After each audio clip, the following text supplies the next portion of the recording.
Today we are going to continue on. We just started the addition of oxygen nucleophiles to aldehydes and ketones. We will see some, okay, let's quiet down. We will see some important applications to this type of chemistry, both in synthesis as well as in biochemistry. Okay, so these types of reactions are important. So we're going to do that. We still have one additional carbon nucleophile that we will add in that follows a little bit of a different pathway than what we've seen before. So I kind of stuck it at the end here. But we have all of the normal things ongoing, homeworks and SI sessions and UTF hours.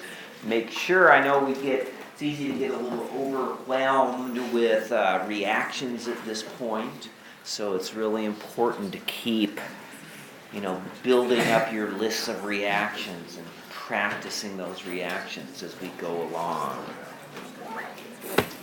All right, so any questions before we start? All right, let's do a clicker today then. Okay, so we finished off on Monday. We looked at the reaction of aldehydes and ketones with water to form a hydrate. And so a hydrate, another name for a hydrate of an aldehyde or ketone, is a geminal diol. There's two alcohols attached to the same carbon. Okay? And we looked at relative ratios of ketone or aldehyde to hydrate depending upon the substitution around the carbonyl. Okay? We saw if we had formaldehyde and we reacted it with water and maybe a little bit of acid, we got a lot of hydrate. Okay? Because the hydrate had very little steric hindrance, because we only had two hydrogens on there, and the aldehyde's not very stable because those hydrogens can't donate electron density to the delta plus of the carbonyl carbon. If we go over to a ketone, then the ketone is more stable because the two alkyl groups donate electron density, but the hydrate is less stable because now we have two alkyl groups around the hydrate and it causes steric straining. Okay? So when we have when we have aldehydes, or especially formaldehyde, we get a lot of hydrate. When we have ketones, we get very little hydrate. Okay? So what we're going to do now, started into, is looking at the reaction of an aldehyde or a ketone. We can do the same thing with a ketone, with an alcohol instead of just water. All right? So we can think about the difference here, really, in that when we have, why did I get that? When we have water, right, we can do a reaction, but alcohols do a lot of the same reactions that water does, right? Because to make an alcohol, or to compare an alcohol with water, all we're really doing is replacing one of the hydrogens on water with an alkyl group. All right? We still have an OH there. We still have this somewhat acidic proton. We still have the oxygen with non-bonding electrons on it. So we can do a lot of the same chemistry. And so when we drew the reactions with the hydrate, if we just took off one of the H's of the water and put an alkyl group, like a methyl group on there, we could draw the same reaction. Okay? And in fact, going from our aldehyde here to what we call the hemiacetal, this is exactly the same reaction as that hydration reaction. Okay? So let's draw out the mechanism here. So the first step, remember, because methanol is a very weak nucleophile, we need to make the carbonyl more reactive. And so the way we're going to do this is by protonating the carbonyl oxygen. Okay, that increases the delta plus on the carbonyl carbon. Okay, so we're going to take these electrons up here. It's going to react to the proton. We're just doing an acid-base reaction.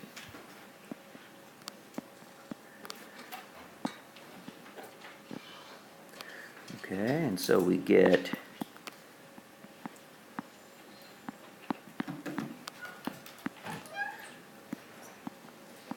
the conjugate acid of the aldehyde.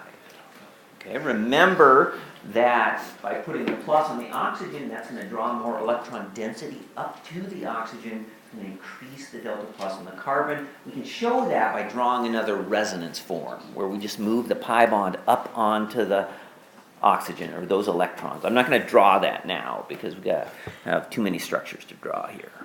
Okay, so we've increased the reactivity of that carbonyl carbon. Okay, and so what's going to happen is that the methanol is now a strong enough nucleophile to react with the carbonyl carbon. So this can react with the carbonyl carbon. The pi bond moves up to become a non-bonding pair of electrons on the oxygen.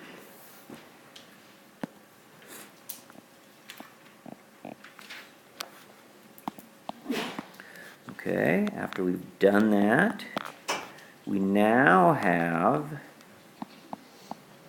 an OH, right? That was the carbonyl oxygen.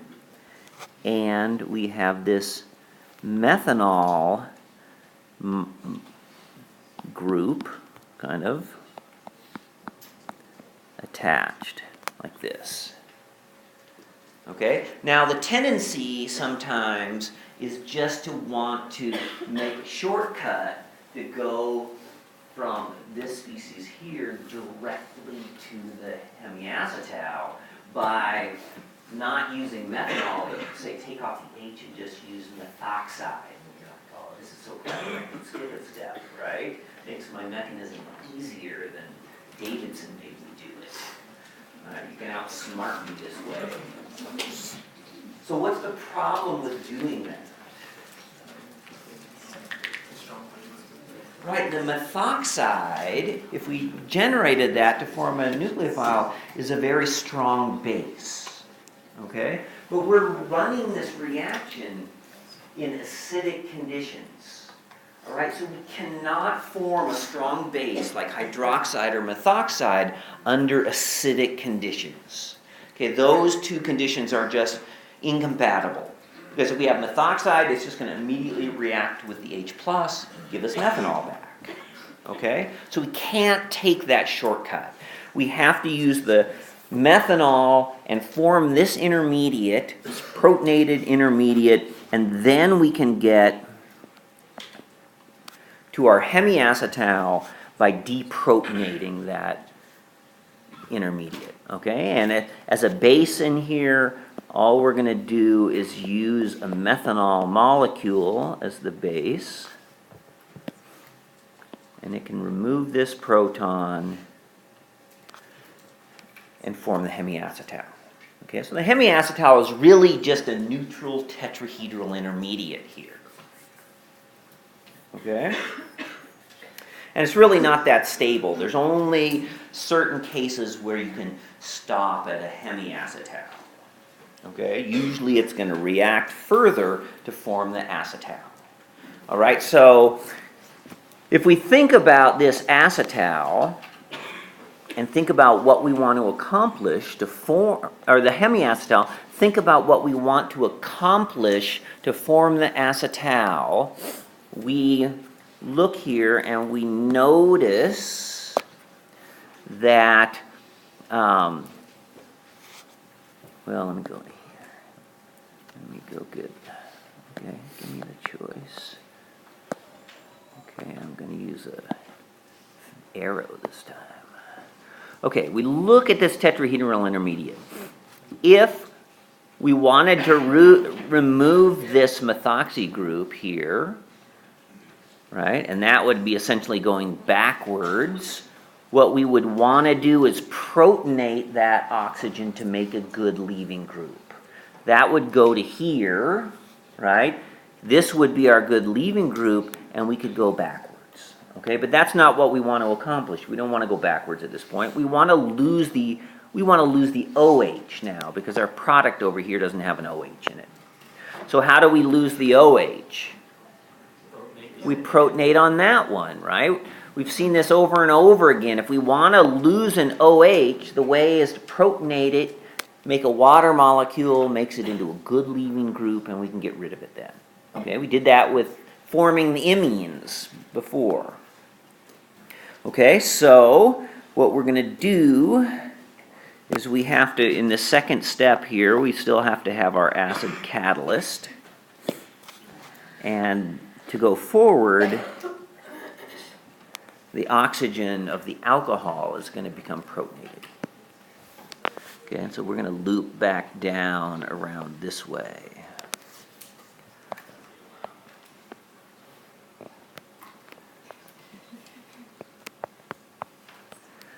Okay, so now we have the OCH3 there, and we've generated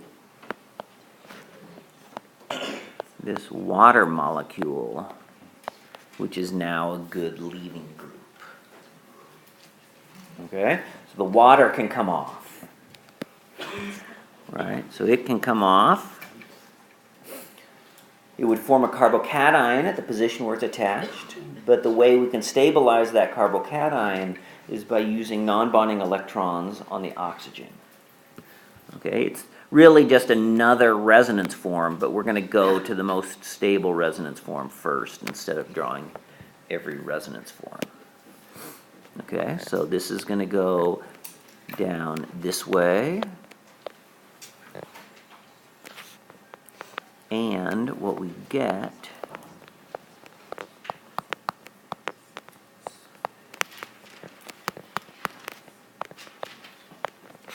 is this intermediate here.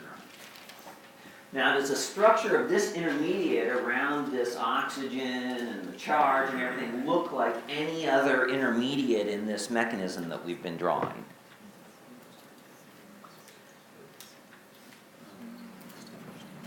Yeah, it looks most like the first one the first one we have over here, right? So the oxygen has here, it had a bond to a hydrogen. It had a third bond. This one's to a hydrogen. Over here, that third bond is to a methyl group. The result is, though, that we have a plus charge on this oxygen, and we've made this carbonyl carbon reactive. Okay, so now it can do the same thing that it did before. Okay, so it's going to react again with, we're going to have two steps in here, so it's going to react here with another methanol in just the same way as we did the first time. So this attacks at the same position, the carbonyl carbon, and the electrons go up on the oxygen. Okay, exactly like we did right here. Okay? So, nothing really new, we're just repeating what we've already done.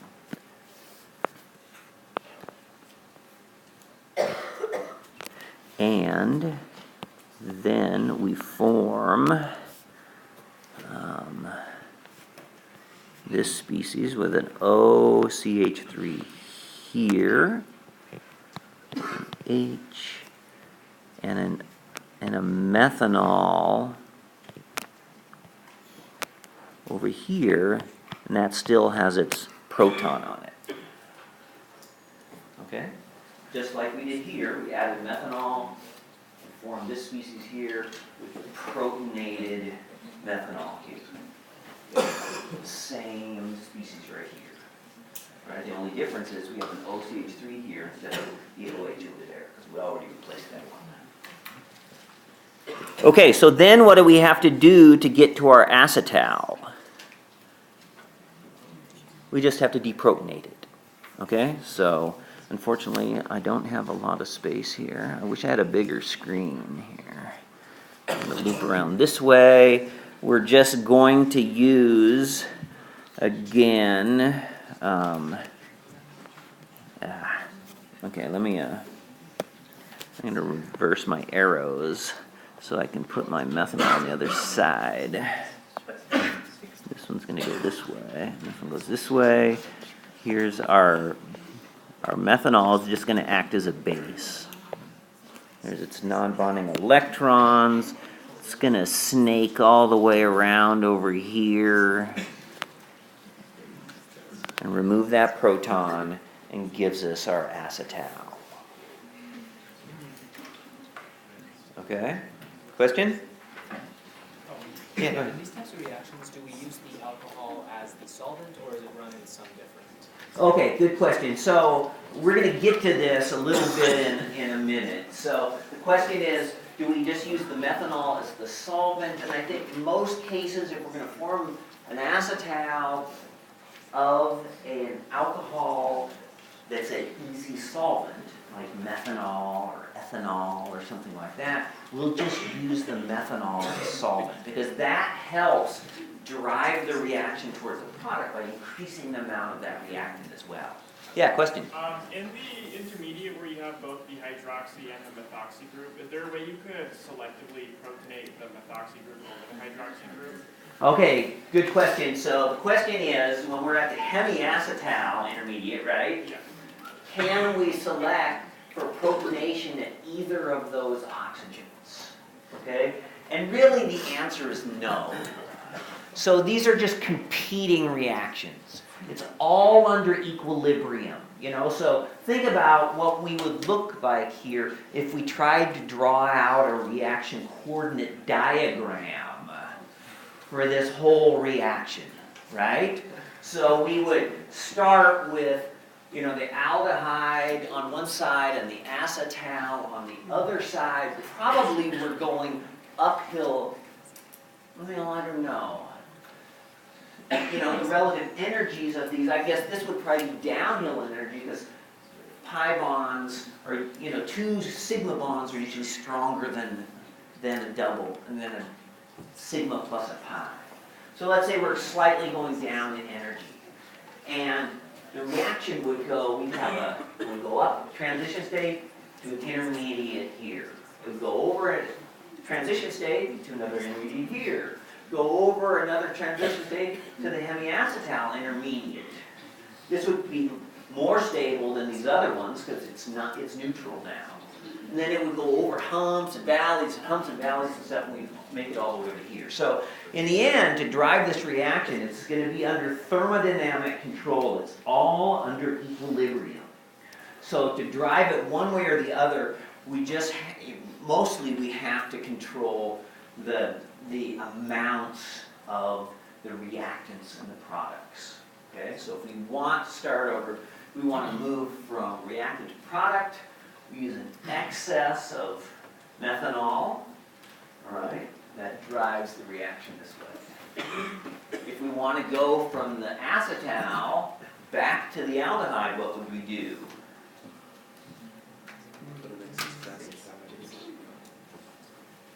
We run it with a high concentration of water. Okay? Very little methanol. We'd be generating some methanol, but if we have a high concentration of water, which is the other product over here, it would drive back the other way. Okay? Yeah, question. How does water form as a product? Does it break off the methanol after it acts as a base? Yeah, let's look. So actually it's right here. Right? See, the electrons come down from the methoxy group and we lose a water molecule at this stage right here. Okay? Yeah.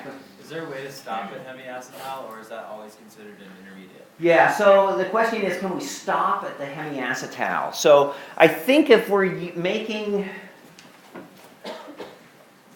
well, often, usually, we cannot. Okay?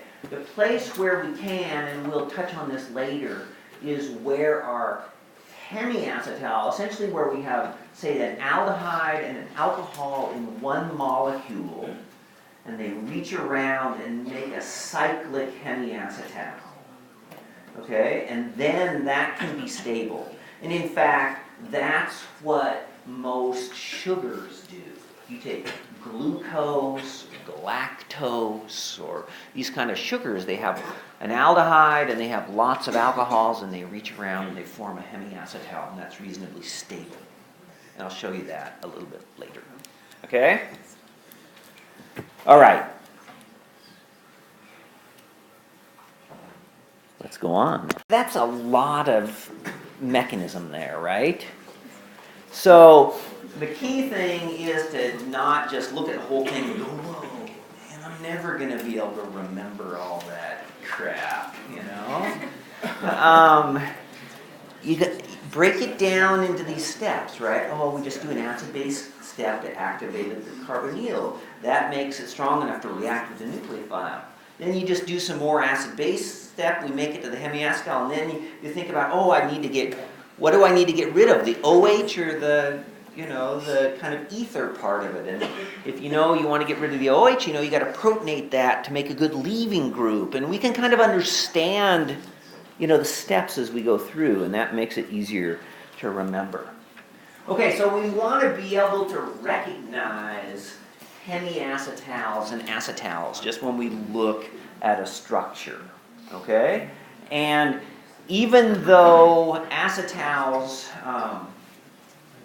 we can think about them as having two ethers attached to the same carbon atom, they don't really behave like ethers. They have completely different, so they're not ethers, they're acetals. But we can recognize them by thinking about two ethers. Okay, the book makes a point that they're not two ethers. Okay, they don't react like two ethers, but structurally we can recognize it that way. A hemiacetal has like an ether and an alcohol attached to the same carbon. Okay, so when we look at these structures here, what about the upper left? So we got three choices. Is it a hemiacetal, an acetal, or neither? Right, so this one is a hemiacetal. Oops.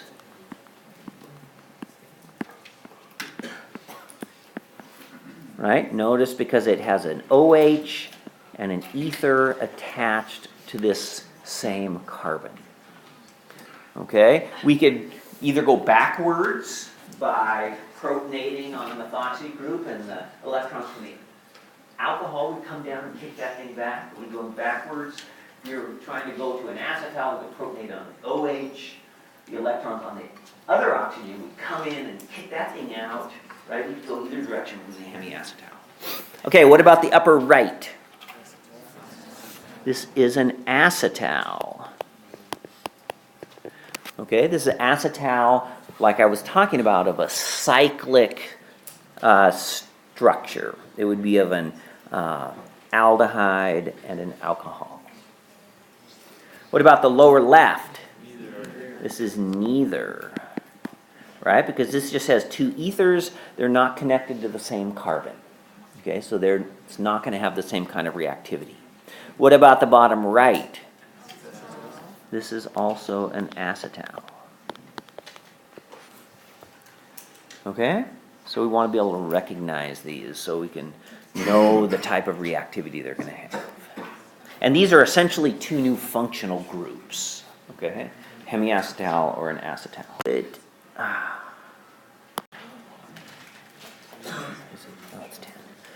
Okay, so cyclic ones. Let's, I just showed you one like this. So let's think about what's going to happen here. So we have an aldehyde and an alcohol in the same molecule.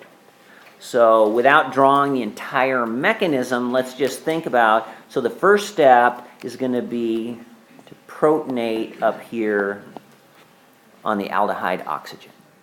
Okay, and the way then we can think about the reaction is then an alcohol can react with that, could react with the methanol here, but it can also react with the alcohol that's attached to the same molecule. Okay, so this is going to form a ring.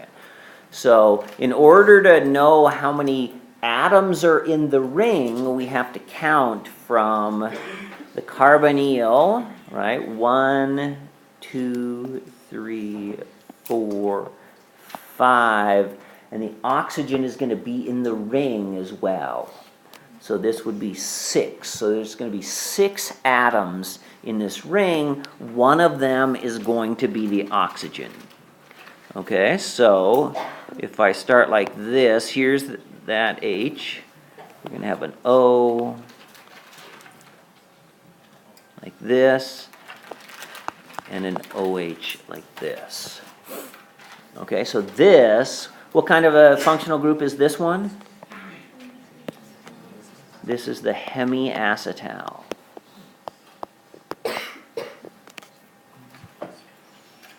Okay, so a hemiacetal can react to form an acetal. And because we have methanol around, the OH can then be replaced with a methoxy group. So this could continue. And if we have more methanol and some plus, this is the acid. I can't, oh, you can't see it. I have my forward and back arrows up there that if I get too close to them then. Okay, so then in the second step, we're just going to replace that OH with an OCH3. And so this is an acetal.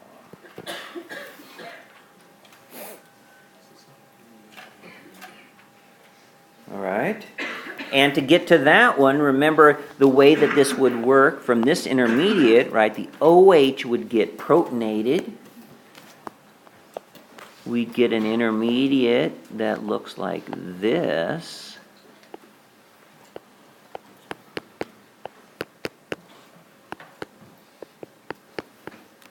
Right? And then it's going to be this oxygen that can donate its electrons down to kick out the water molecule, right? So then we would end up with a carbon-oxygen double bond with a plus charge on the oxygen. So this carbon here would be activated. The methanol could come in and attack that position. Okay? So even though it's in a ring, the mechanism stays the same. Okay? All right, so the bottom one is a little bit different situation now. We have a ketone, and then we're using this this 1,3-diol.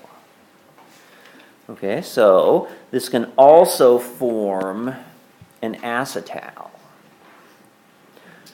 And so the way to think about this one, I think, and we can do this for not only cyclic ones like this, but here I'm going to draw my ketone, and then I'm going to draw my diol in a certain way here, like this. Okay? And the reason I draw it like this is because what we're going to do is we're going to lose a water molecule right there. Okay? And the two oxygens are going to become attached to the carbonyl carbon. Okay, so our structure is going to look like this over here.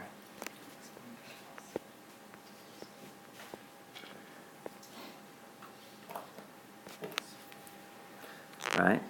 Plus a water molecule, the one that we circled in red down there.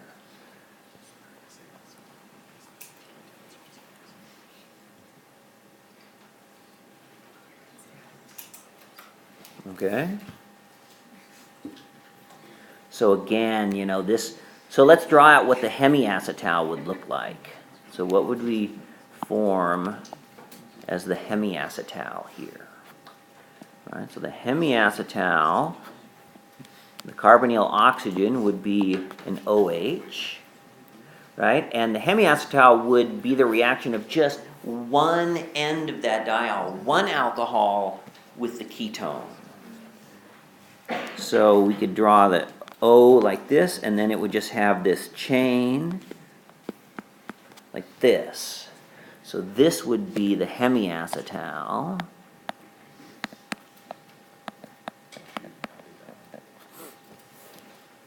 Okay?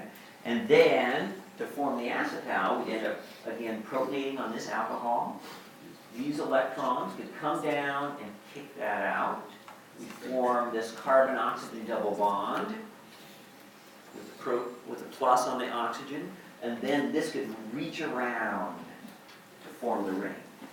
Okay? The mechanism is just the same, even though it's going to make these rings. All right, any questions? Yeah. For this one, if you had the one free diol in excess, you end up having two of those branches off. Oh, yeah, good question. So the question is that if we have an excess of this 1,3-diol, instead of linking around, would we just end up with two of these diols? You know, two chains kind of out like this. I think that the cyclic one ends up being more stable. And so I think it's less common to make that kind of a species. Because we're going to a 6-membered ring. You can also, though, make these types of cyclic acetals. You know, the most common are with that 1,3, but you can also do it with 1,2-diols. And these are real common. I'll show you an application for it in just a minute. Okay? That's a good question, though. All right, so let's think about this in the reverse fashion. All right, so we talked about that we can push this reaction in one direction or another. So what are these two species? Are they acetals or hemiacetals or neither or? They're both acetals. Okay? So if we add a small amount of acid, this is going to be in equilibrium. So what we want to be able to do is draw what the carbonyl would be and what the alcohols would be that are forming that. So we want to be able to move backwards as well. Okay? So take a second and see if you can draw whatever we would get out of that. Ketone or aldehyde plus the alcohols that would be used to form that acetal.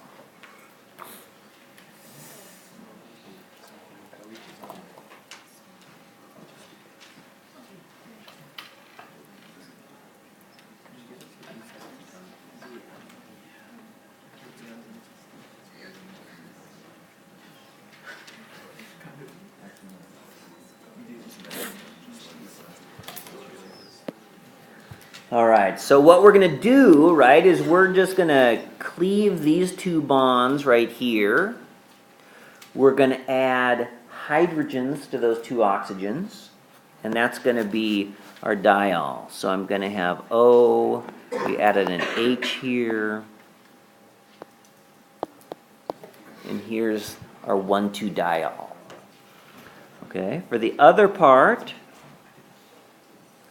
I take off those two bonds going to oxygen. We got two bonds to oxygen. We're going to make a single oxygen with a double bond.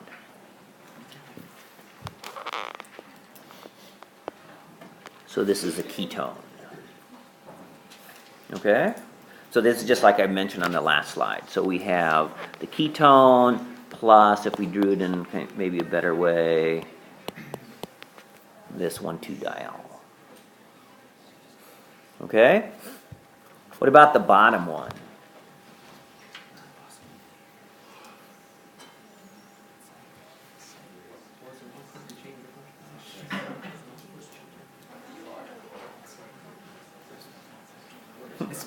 I drew it in a tricky way there. Okay, so again, what we're going to do, we're going to break this bond. We're going to break this bond. We're going to open that up. And we're going to make alcohols out of both of those oxygens. Okay, so I could draw it the same way. Let's see here. Here's the oxygen. I'm going to go down here. And here's an oxygen. Okay, so this is a carbon in the middle. Okay, so I'm going to add hydrogens to both of those ends. Okay, and then to that center carbon, I'm going to add a carbonyl. Okay, so I can only draw it in one direction, obviously. So I'm going to add a ketone in here.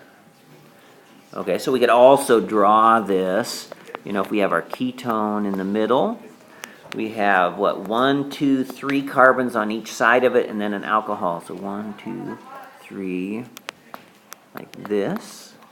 1, 2, 3, like this.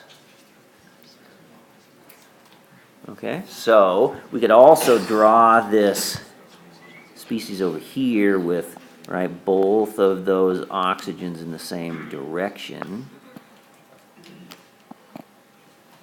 Like this. Right, it's just a tetrahedral. We'd just be looking at it from the other side.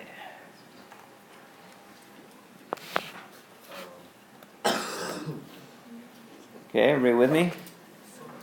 Okay, so the next one is about shifting the equilibrium, but we've really talked about this already. But just see if you can draw out the product of this reaction. Okay, we're going to use some acid catalyst here.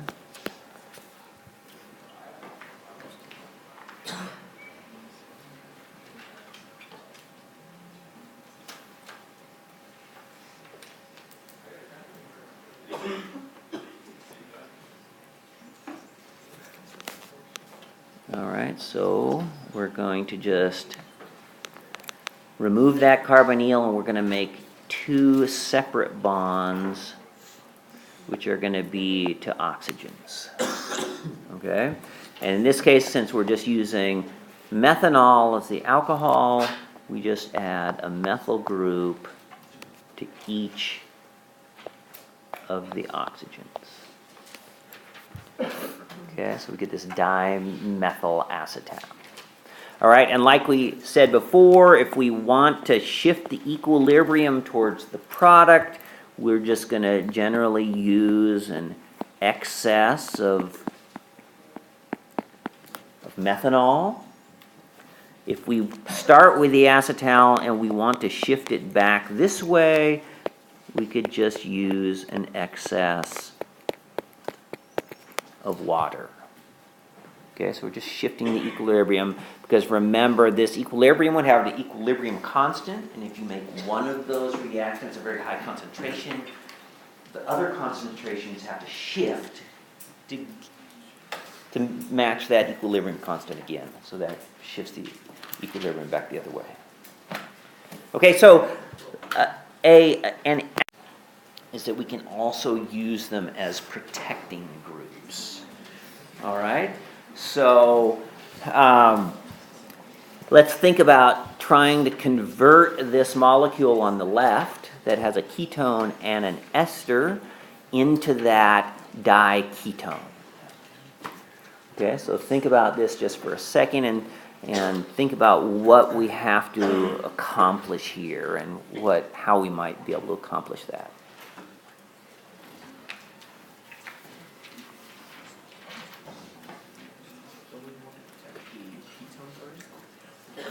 Well, yeah, let's think about, let's look at, what we really need to accomplish in this transformation is we need to convert this ester somehow into this methyl ketone. Okay, so let's think first what we would have to do to accomplish that. How can we do that?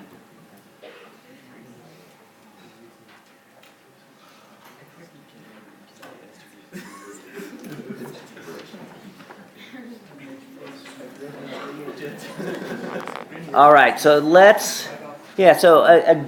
Grignard might be a good way to do this. So let's move backwards here. All right, so what we would have to do is essentially go back to, I'm just going to put an R group over here. I'm going to ignore that. And so we would go back to an alcohol, and that alcohol could be formed from from an aldehyde plus a Grignard. So say methyl magnesium bromide followed by water. Okay? How would we convert the alcohol to the ketone?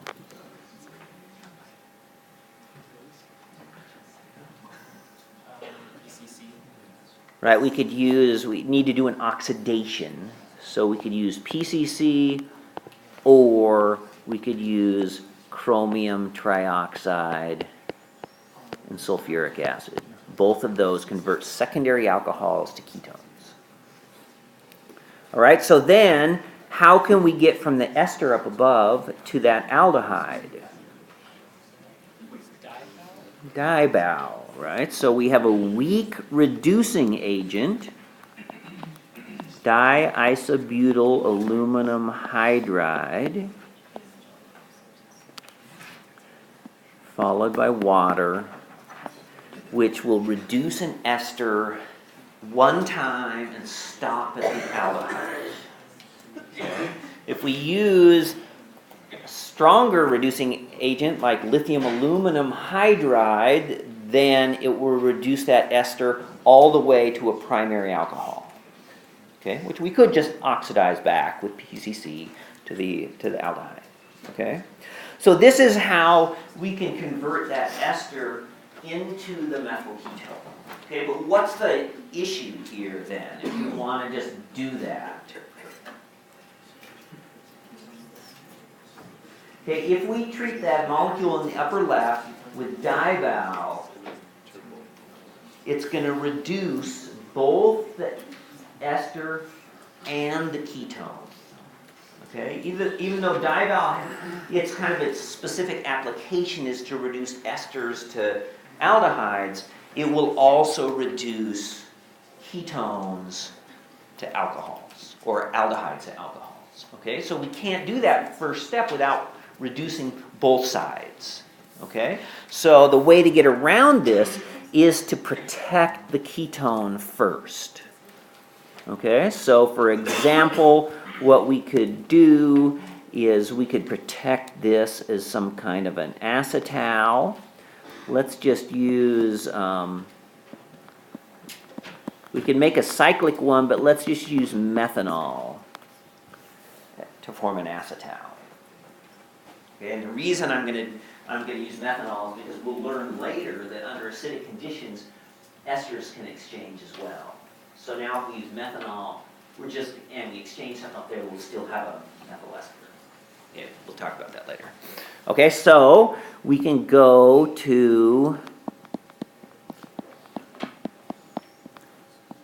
this dimethyl acetal. Okay, acetals are unstable in acid and water. That's how we remove it, but they're stable in basic conditions. Okay, so now we can do our dibow reduction, followed by water. This goes to the aldehyde at this stage.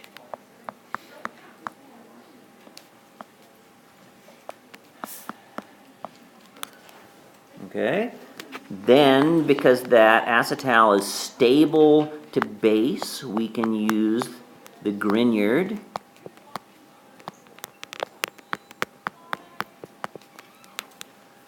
Okay, so then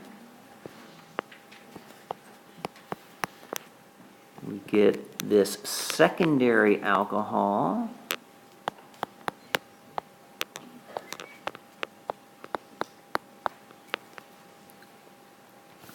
Then, what are we going to do next?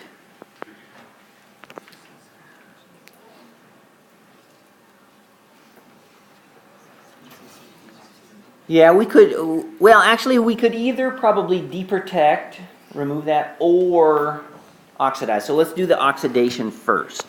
So we're going to use PCC. Gives us our methyl ketone over here. Ah, dang, okay, let's get out of there. OCH3, sorry, I'm fighting with my menus here. OCH3, OCH3. Then we can remove the acetal by using H2O and some acid. All right, it'll drive the equilibrium back towards the carbonate.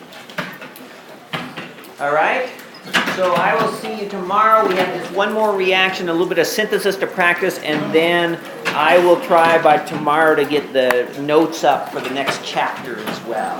So maybe we'll get to there.